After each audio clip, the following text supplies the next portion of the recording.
Hello everyone. In this video, we will try to understand various parts of a circle. I cut a circular paper. Now, I have drawn a line from one point to another point of a circle. This line is called as chord, and this chord divides the total circle into two segments, and we call one segment as major segment. Another segment is called as minor segment. So the area of major segment is the area enclosed by the chord and an arc. Similarly, the area enclosed by minor segment is the area enclosed by the chord and an arc. So this is nothing but the segment of a circle. Now we will see the largest chord of a circle, which is the diameter. So this is the diameter, which is the largest chord. This is the radius.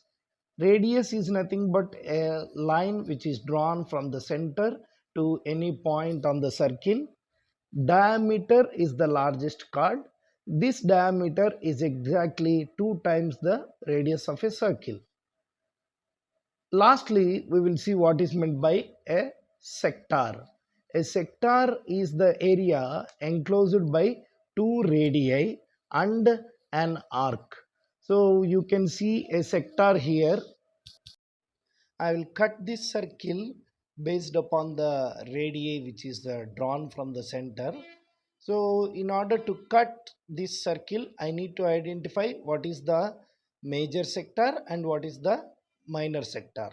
So this is the small sector you can observe here, and the next one which is shaded, it is called as a large sector.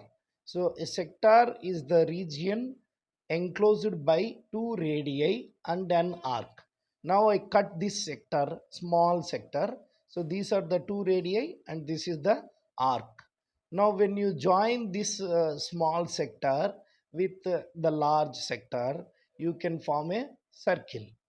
In this way, we can understand the various parts of a circle, like what is chord, what is the diameter, what is the segment, major and minor segments, and what is a sector. Thank you very much for watching this video. Please share and subscribe to my channel. Bye everyone.